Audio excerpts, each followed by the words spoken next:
Thanks everyone for being here. Special thanks to my research method students for coming. And I'm so happy that Miranda Spivack can be here to share with you. And I also just want to thank the staff at the J School because none of these events would be possible without them. So I'm thrilled that Miranda's here to talk about her book, Backroom Deals in Our Backyards. It's really a must read for anybody interested in local accountability. Miranda is an award-winning veteran reporter and editor who specializes in stories about government accountability and secrecy, urban development, and immigration. She's been a champion for open government, which is how I got to know her, and I've been a big fan ever since. Miranda spent 20 years as an editor and reporter for the Washington Post. As an editor on the Metro desk, she designed a groundbreaking plan for local news coverage that resulted in deep coverage of undercovered communities there. Her stories, which she often finds by showing up to meetings and talking to actual people, frequently unearth issues that have been overlooked. A chance meeting at a planning board meeting led to a series of stories in the Washington Post about special privileges granted to a wealthy landowner. More on that later. For Reveal, she exposed the backlog of citizenship applications and published a series for McClatchy newspapers about the efforts to seal or expunge criminal records. Since leaving the Washington Post, she's been very busy. She has been a journalism fellow at the Brechner Center for Freedom of Information, a Fulbright scholar in North Macedonia, where she taught journalism, a Pulliam Distinguished Visiting Professor of Journalism at DePauw University, and an advising editor to the Organized Crime and Corruption Reporting Project in Sarajevo. As a member of the DC Open Government Coalition, she is spearheading a training program for residents on how to extract information from their local government. She is a graduate of Sarah Lawrence College and has a Master of Studies in Law from Yale Law School. Gosh, how did you have time to write a book? So let's get started. I like to do this because then I can ask questions of, my favorite authors, so this is all about me. No, I'm just kidding. So our students, fellows in our local California reporting program and our local communities are all about local journalism, which is where your roots lie. Can you talk just a little bit about your career trajectory? Sure. Thanks, Jen. By the way, this is also a great champion of open government right here. The reason we met is because of our mutual interest, and she's developed a lot of documents and other techniques that are very useful to journalists. So my career trajectory began in Pittsfield, Massachusetts. I don't know if you have any clue where that is. It's in Western Mass, small newspaper called the Berkshire Eagle, where, and this is right after Watergate, which of course dates me a little bit, but there still were not a lot of women in journalism there, and I was hired as an editorial assistant while there were young guys my age who were out doing all the great reporting that I wanted to do.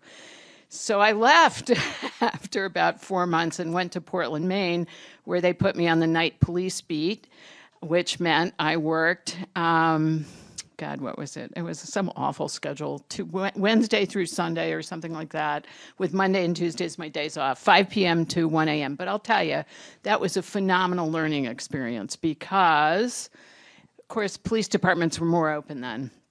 You could walk in, you could talk to the sergeant behind the desk, you could look at the police reports, you could talk to officers. There was a lot more, I wouldn't call it transparency, but they were more accessible than now. And that actually sparked a lot of my interest in writing about legal issues, and I ended up covering a federal court in Maine and then lucked into this fellowship at Yale Law School, which sadly they've killed after 25 years. But there are a lot of, Steve Cook from the San Francisco Examiner was in my class. There were a lot of great journalists. Linda Greenhouse was in my class. There were a lot of great journalists. Anyway, from there, I went on to back to DC, where I'd grown up, and worked successively in the Washington Bureau of the Newhouse newspapers, and then in the Washington Bureau of the Hartford Courant when it was owned by Times Mirror and it was a real newspaper, and eventually went to run a series of chain of small local weeklies owned by the Washington Post.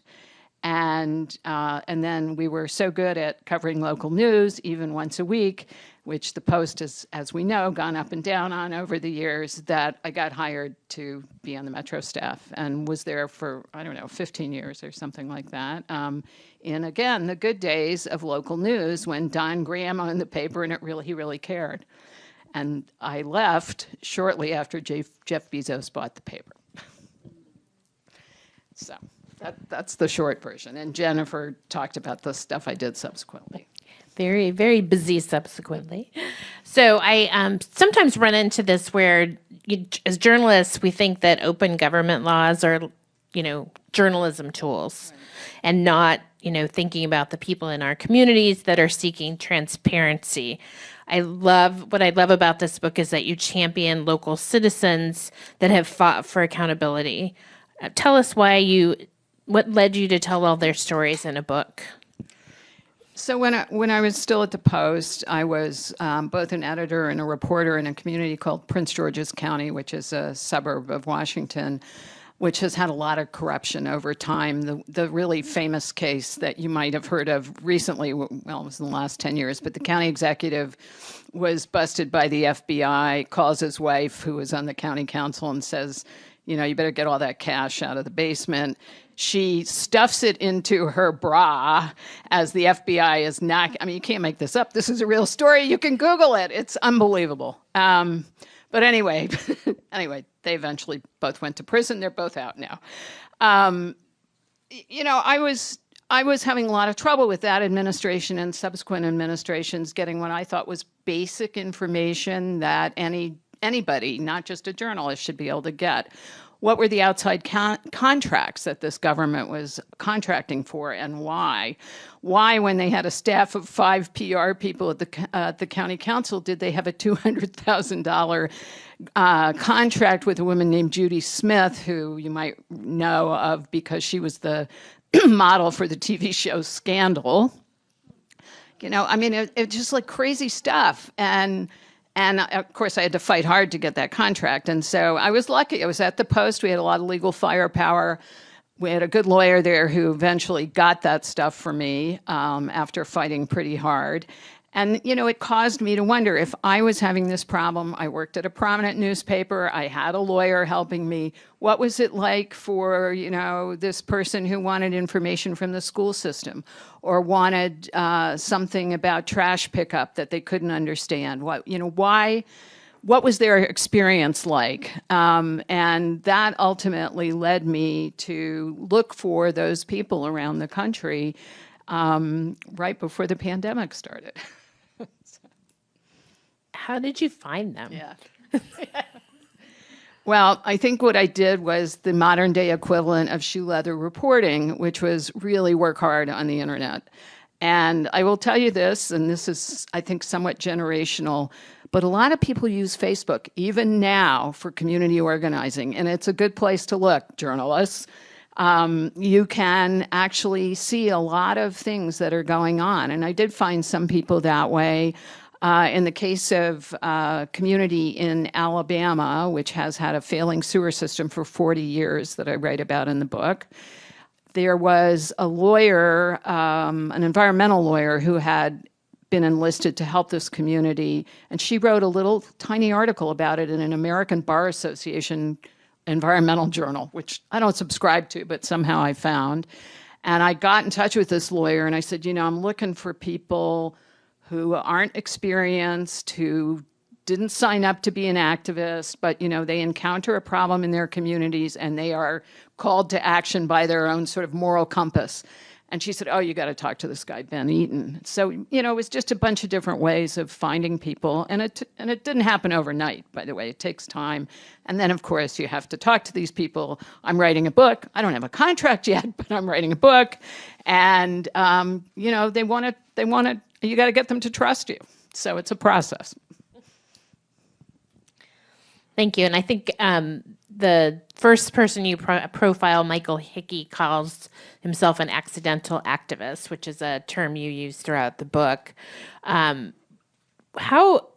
can what these stories in your book do, how can that help other people in other communities or journalists learn from them, especially right now?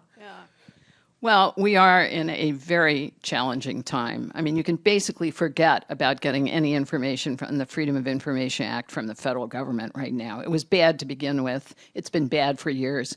It's been eviscerated now. And all this data is being removed from websites. You know, we have very little information about how the government is functioning, never mind the shutdown, which is a whole nother issue. But, you know, the removal of data about health issues, about vaccinations, about environmental issues, it's really shocking. And that data is going away. So they'll never answer a Freedom of Information Act request. But at the state and local level, you still have a chance. And you really, I think now especially, that's where the pressure points should be, which is to say you should be absolutely showing up at city council meetings. You should be engaged with the school board. You should look at the library board, make sure they aren't banning books, whatever. I mean, these are all functioning institutions in your communities where you have a chance to have some influence right now. And then the other thing I will say about lost data is that states still collect a lot of data. They collect a lot of health data. They collect a lot of education data. A lot of it they collect because they were supposed to send it to the federal government, which they may or may not be doing now, but they still collect it. And that's all public information that, you know, in my opinion, should be posted on a website. You shouldn't even have to ask for it with a public records request. But in a lot of states, including California, you do have to do that. So, but, you know, the pressure point right now should be at the state and local level. That's where change is going to be made and can ripple up. I want to drill down on that, but I will come back to that in a little bit.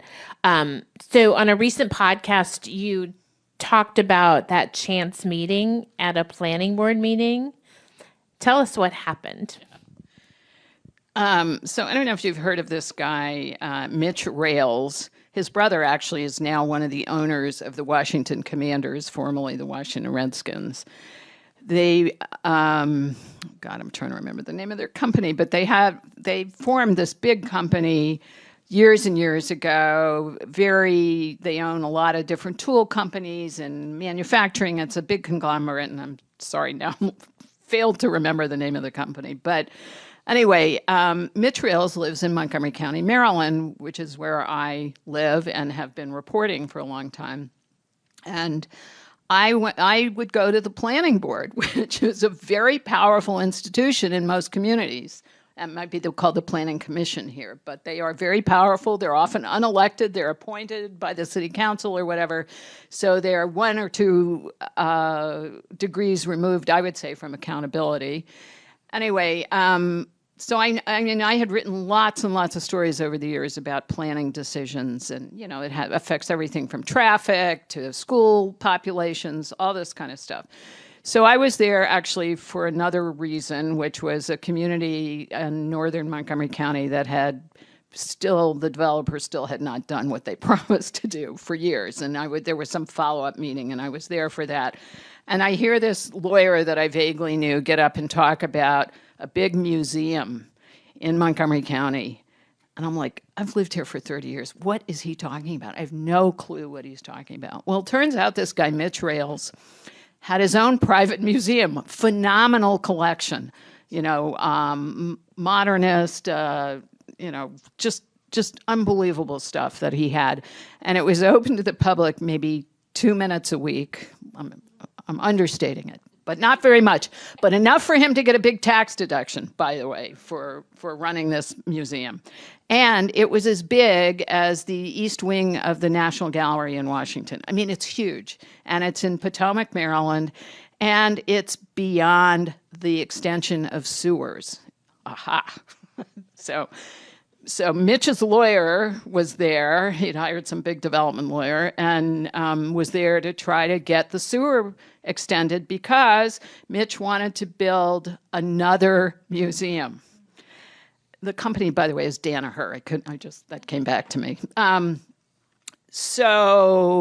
you had to break the rules or change the rules for him to get sewage, because this is beyond the sewer system.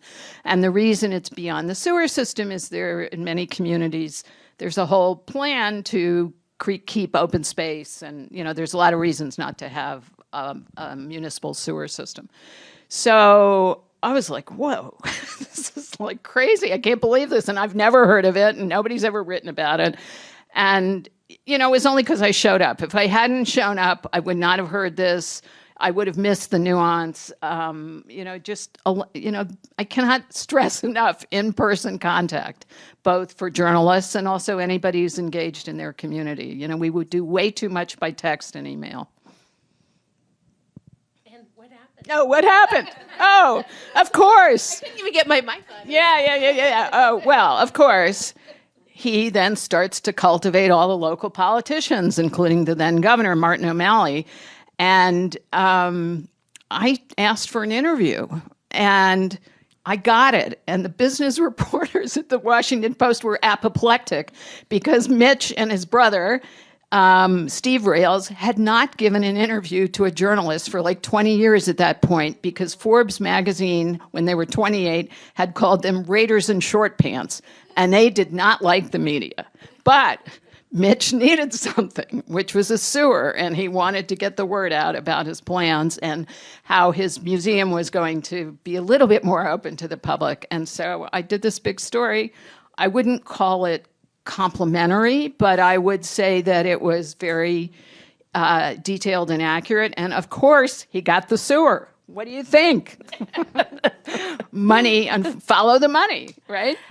Is there any other advice you'd give reporters or local citizens as far as participation in and attending local meetings, like what to look for, what to listen for? Yeah. So if you can do it, you should go in person. A lot of the stuff is on Zoom now, but you just miss all the stuff that's going on in the room. And you can see that they're all texting each other, which they should not be doing, by the way, because that constitutes another meeting usually. I think, read the agendas, read the minutes, see what you can glean from those. You don't obviously have to show up for everything, but if you can stay late, that's when all the troublesome stuff usually happens. So come late and stay late. But, I think there's a lot of documentation that you can get. If they talk about an issue on the dais and talk about, you can ask for the backup documents. I mean, pretty much anything that they disclose in public, you should be able to get the information and the documents, and you should ask for it. You have to train public officials that you're going to be around, and you're going to be bugging them, and you're going to be asking for stuff. And, again, I can't stress that enough. Thanks. So the book tells stories of these accidental activists, but you also include a resource guide to help people who aren't necessarily in the book, right. Getting information from their communities and being, accidental activists. So why did you include that? Well, after I wrote most of the book, and I'd spent, 4 years with these people over time, talking to them over and over as their stories were unfolding, I thought, God, they don't all have happy endings. You can see that in the book. Some of them do. Some of them have been able to make a difference and create change. But, some of them, this sewer in Alabama is still a problem, which is pretty appalling. So I thought, I have to give people tools. I mean, I have to not just say, hey, this is a terrible struggle, which it is a challenging, definitely these are tough struggles for these people in these communities, but there is a way forward. Here are the things you can do. Here's how you could write a public records request. Here's how, if you need legal help, you can get free legal help, often from an environmental group, from the American Civil Liberties Union. Many states require or highly encourage lawyers to keep their license to do a certain amount of pro bono work every year. You should find those people. there are First Amendment lawyers in every state. Sometimes the denial of information to you is a free speech issue or a free press issue, depending on who you are. And I just feel like I had to put these tools into the hands of people, or our democracy was going to slither away. Is that also something perhaps local media could be doing to help people get this information and learn more about their communities? Yeah, I think actually have a small grant from Syracuse University, has an Institute for Democracy right now, and I am trying to take the last chapter of the book and some of the experiences of people in the book and turn that into an online toolkit. I just think the more resources we couldn't put in the hands of people who aren't journalists now is really important, and journalists, I think, it's within reason to help community members learn to do this stuff too, because you need as many eyes on the government right now as you can get. So this is not specific about the book, and you've alluded to a little bit of this, but I'd like to hear more how you think the current Trump administration, what kind of effect that'll have on citizens and journalists' ability to even locally hold their communities accountable. Well, it's grim. I mean, I would be lying if I was going to sit up here and be really optimistic. But I do think that, as Tip O'Neill said, the former multiple years ago Speaker of the House, he said, all politics is local. And it is. And you can work very hard at the local level. You can, this is, I think in many ways, it doesn't matter whether your council members are Democrats or Republicans, they're all into secrecy.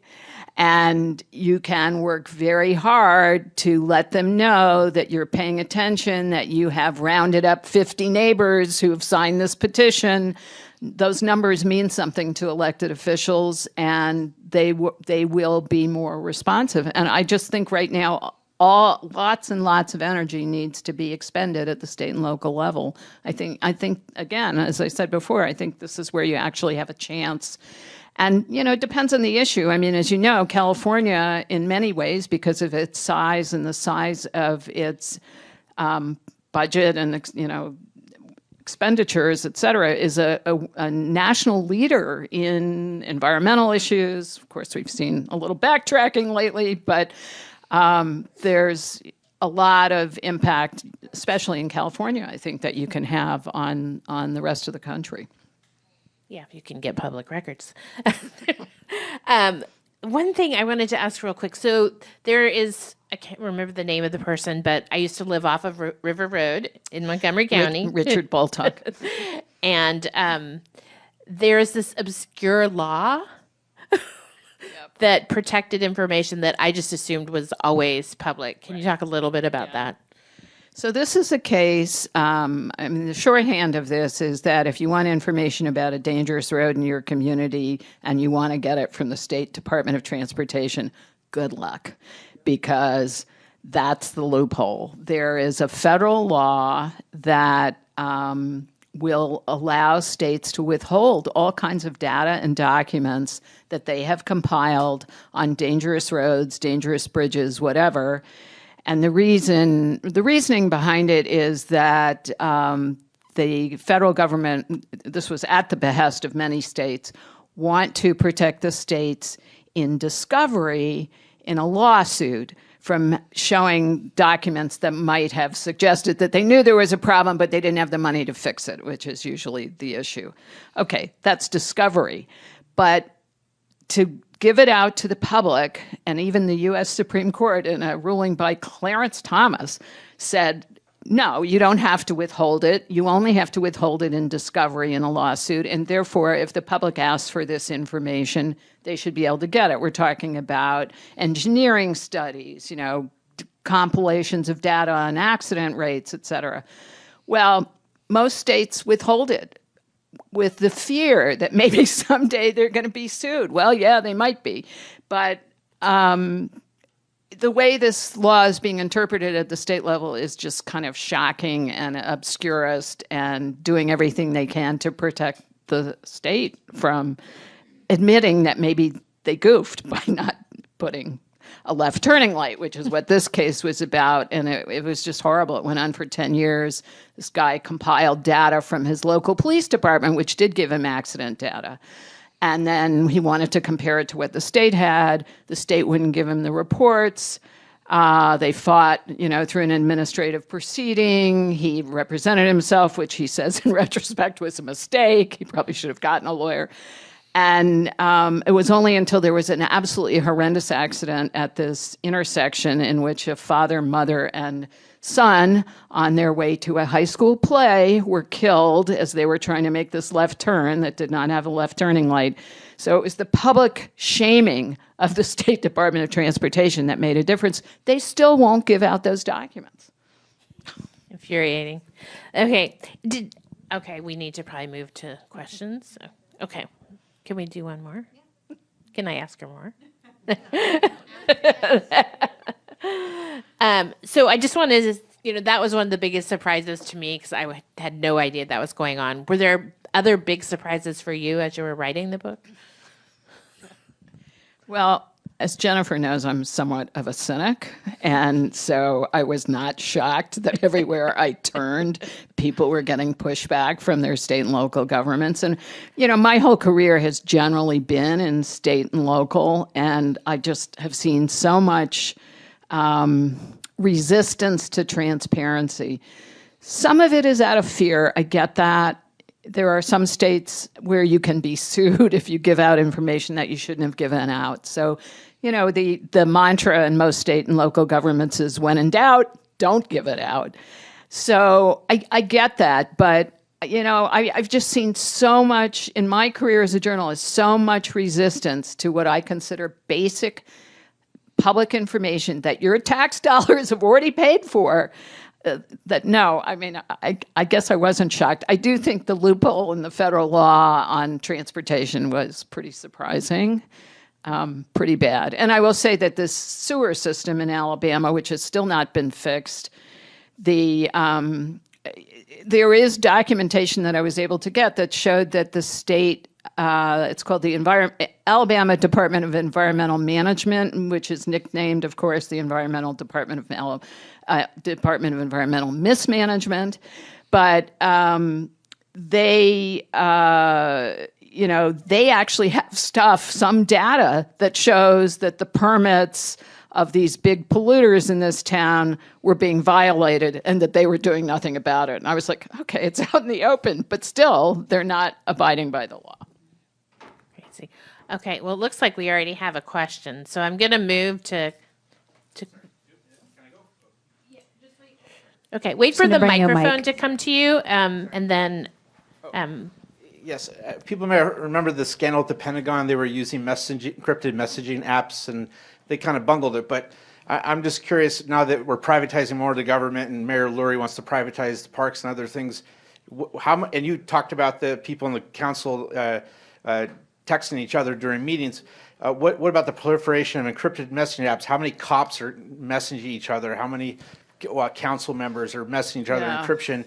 And will our government just be a black hole that can never be audited? Well, yeah, that's a very good question. It was the Signal app, which the Secretary of Defense was using, which is nuts, but whatever. California has had some court rulings, and Jennifer may know this better, but I think there's one out of San Jose that said you cannot use these disappearing apps.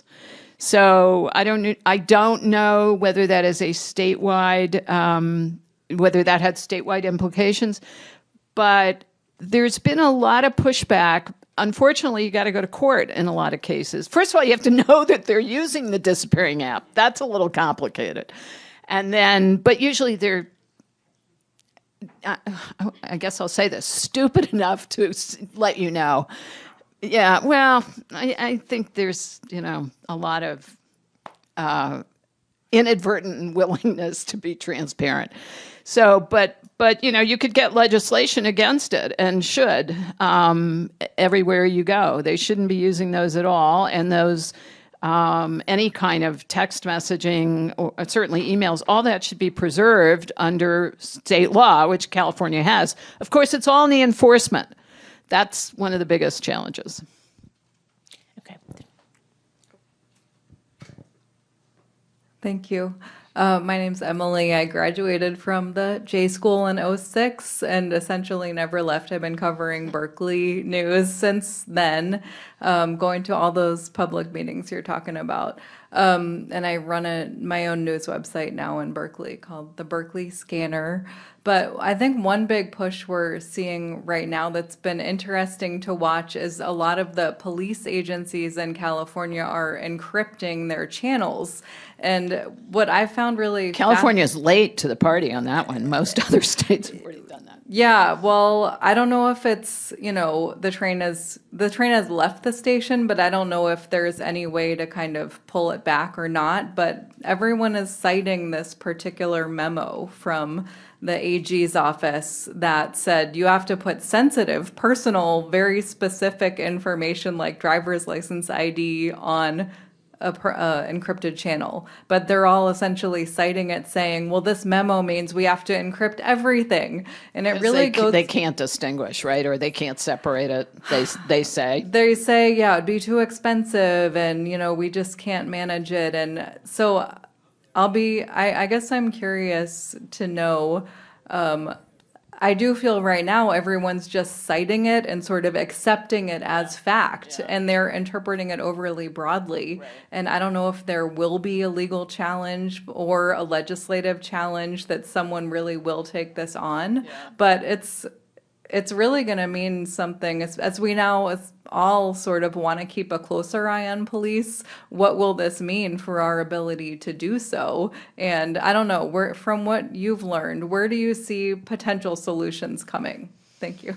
Yeah, I mean, that's a good question. It's and in other communities that I've covered, it's a long time ago that they started to take their police scanners off the public channel. I think it's a tough issue. I think obviously there's an overreaction in policing now generally, but I think you probably need an aggressive legislator to go after this. I don't know, whatever happened to Nancy Skinner? She's not a state senator here anymore, right? She was pretty good on, yeah. What is she? Well, I mean, you need some people like that. You also have to explain to people, members of the public, why they should care that this is encrypted. And I think that's where journalists sometimes don't do what we should do, which is, it's not just us whining about transparency. There's a reason why, it keeps the police department more accountable, more transparent.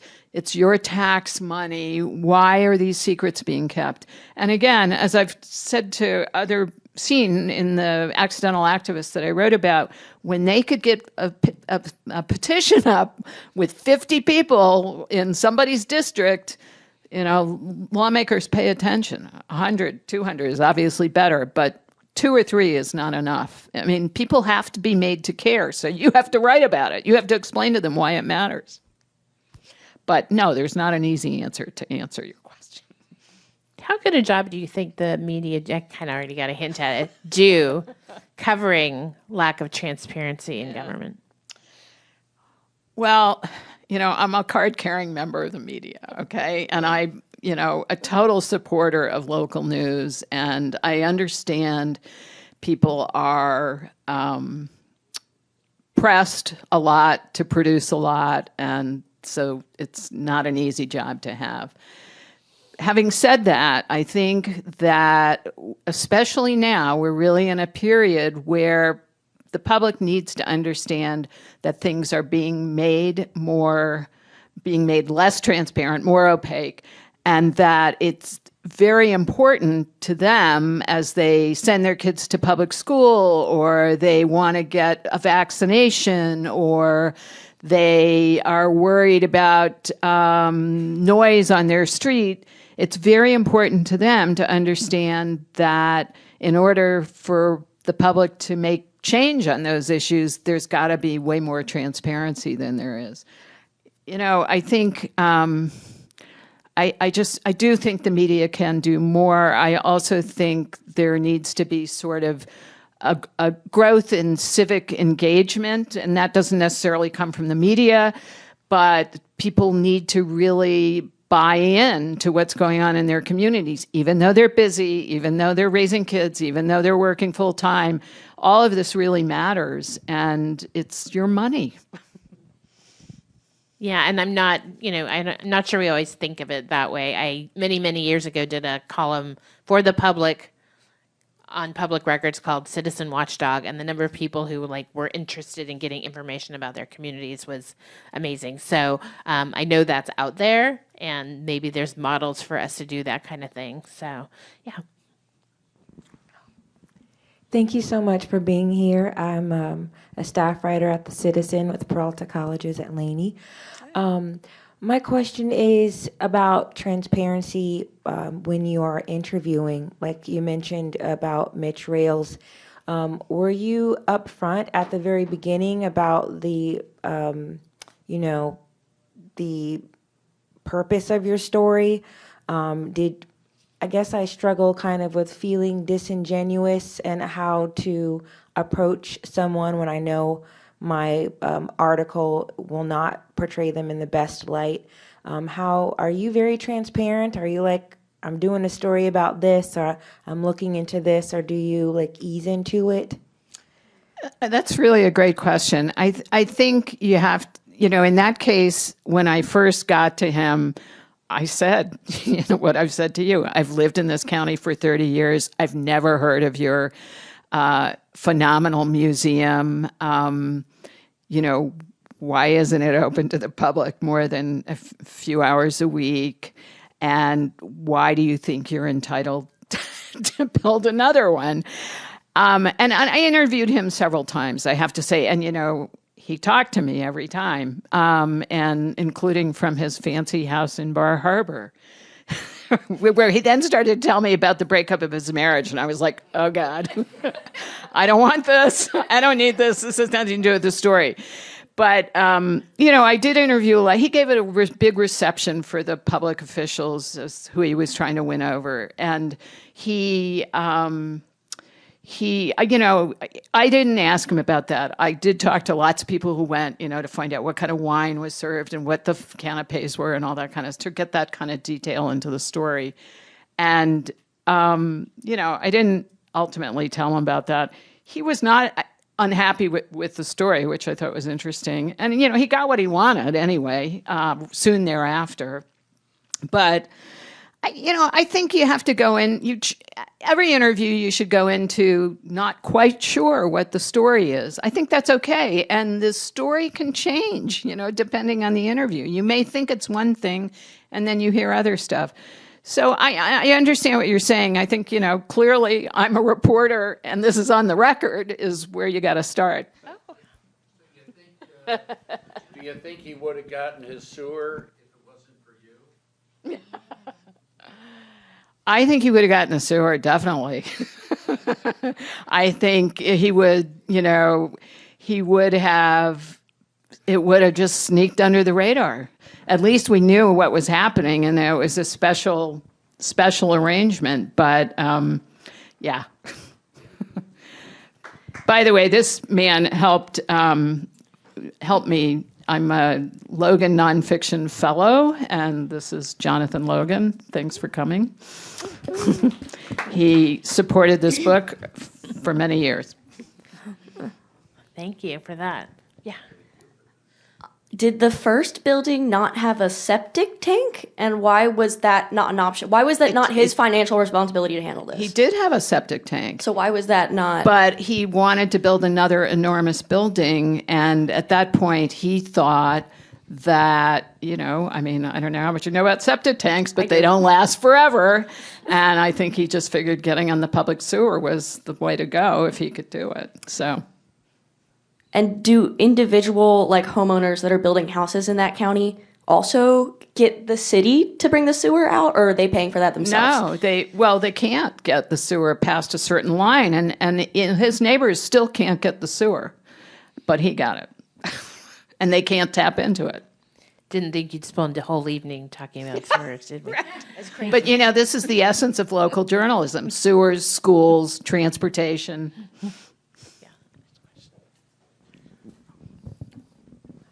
I just wanted to take the opportunity to really thank you for your work covering a lot of these subjects, which isn't, it doesn't always win the awards. It doesn't always get the funding. And I'm curious if either of you have ideas for how do we teach the next generation that these kind of unsexy meetings are where it's at and that we have to be there. We have to put in the time. Do you have ideas for how to train the future journalists that we really need to actually be there and have these relationships to get the nuance? My dream is to have an ice show called Foya on Ice. So maybe that's where we start. Well, I think you're absolutely right. Here's my hang up about local news, which is you will pay $5 to get a cup of coffee these days, right? And I bet everybody in the room has done that. Can't you come up with $30 a month to subscribe to the local, very intense news operation? I think you can. I mean, people have got to pay for this. And I think if they do, if we can work on that model, then young journalists will decide maybe there's a future in it. I mean, it's a financial thing too. And also, I mean, I've edited young journalists, I've taught young journalists, they all want to be the next Bob Woodward or whatever the moral equivalent of that is now. And I get that. I mean, I did too. But, I learned a lot covering courts. I learned a lot covering police. I learned a lot listening to city council members go on and on and on and on. So there's a lot of value in that, what I would call just on-the-ground reporting. I also think, and you probably have examples of this, not all of the examples in your book, but that's the one place where we can affect change in a direct way that really helps people. Yeah, I think that's absolutely true. I think that is really, and that is rewarding. I mean, as a journalist, and that people come to you, they know you, right? I mean, I'm sure you have this experience, and you get a lot of tips that way because, the community knows what's going on too, or at least has some inkling. Hi there. I think one way I find myself as a journalist, but then also as, just a citizen connecting more with news, we're bombarded daily with bad news, especially the younger generation that never has gotten a break from that. And so I think it's easy for people to sort of disconnect and just, put their head in the sand. And one thing, I haven't read your book and I'm just sort of learning about all this, but the fact that you included a guide for how people can start asking for these records and get involved, to me that sounds sort of like solutions journalism, and I'm wondering your thoughts on, and Jen sort of alluded to this, what is local media's responsibility for that? I sort of feel like it's a big missed opportunity to get people involved, to give them some hope, to show them what community members are doing to address these huge issues going on locally. So just curious your thoughts on that. No, I think you raise a really good point, and I think that it's okay for journalists to show their work, to explain how they did this. You can do it too. You can, why don't you go find out all the outside contracts that the city council has? Just ask for them, and they should be able to cough those up. And who are they with? You might find out that the mayor's brother-in-law is getting a lot of good deals here. And campaign finance reports, even locally, can be very, very instructive because it shows who's trying to influence the government, maybe wants a deal. I mean, we're seeing this in spades with Trump and all his buddies. It's all out in the open, which is crazy in a way. But I do understand people are tuned out. I mean, there is a barrage of horrible news, not just every day, but practically every 10 minutes. And so it's very taxing. But that's why I'm saying turn locally. I think you won't get that barrage. You should be getting that barrage. We want that barrage at the local level. So do you want to give a little good news and a little inspiration? Yeah. I'll try. It's sort of not in my DNA. But I'm making her do it. okay. She also told me what to quote, which I couldn't even remember from my book. I mean, it's been a while. Okay, so I'm going to start a little before you suggested. Common Cause, which you may know, an early advocate for increased government transparency among its many pro-democracy efforts, sums up the principles of open government very simply. Public notice, public observation, public participation, public deliberation. Definitely words we should all try to live by in a democratic society. The people ultimately hold the power in a democracy, but they have to be sure to exercise it in every forum. It takes work, it takes time, and it can come at some personal cost. Members of the public must demand an end to secrecy and not assume that it is an acceptable norm. They can do that in some of the same ways that the accidental activists in this book have. Show up, be politely persistent, make your views known, build a network, get the media interested in your story, and don't back down. Yeah, that's a good way to end. So.